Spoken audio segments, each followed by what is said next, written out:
ఈరోజు లైవ్లో ఒక టాస్క్ అయితే జరిగింది. ఆ టాస్క్ ఎవరెవరికి అంటే రీతు చౌదరికి, కళ్యాణ్కి అండ్ ఇమాన్యుయల్కి, వీళ్ళ ముగ్గురికైతే ఒక టాస్క్ జరుగుతుంది. ఆ టాస్క్ ఏంటంటే బ్యాలెన్సింగ్ టాస్క్. ఇక్కడ స్టిక్స్ అయితే ఇచ్చిరు. ఆ స్టిక్స్ పైన కాయిన్స్ అయితే పెట్టుకొని వాటిని మూవ్ చేస్తూ బ్యాలెన్సింగ్ అయితే చేయాల్సి ఉంటుంది.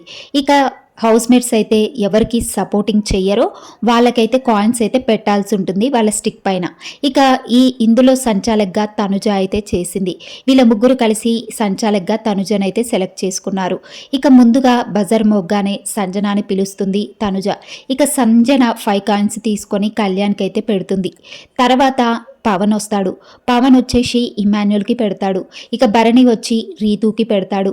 అలా ఒక్కొక్కరు వచ్చి ఒక్కొక్కరికైతే పెడుతూ ఉంటారు. సుమన్ శెట్టి కూడా రీతూకే పెట్టిండు.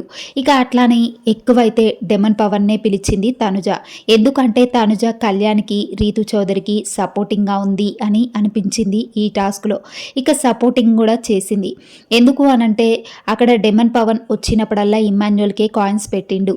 అందుకని చెప్పేసి డెమన్ పవన్ని ఎక్కువగా పిలిచింది తనుజ.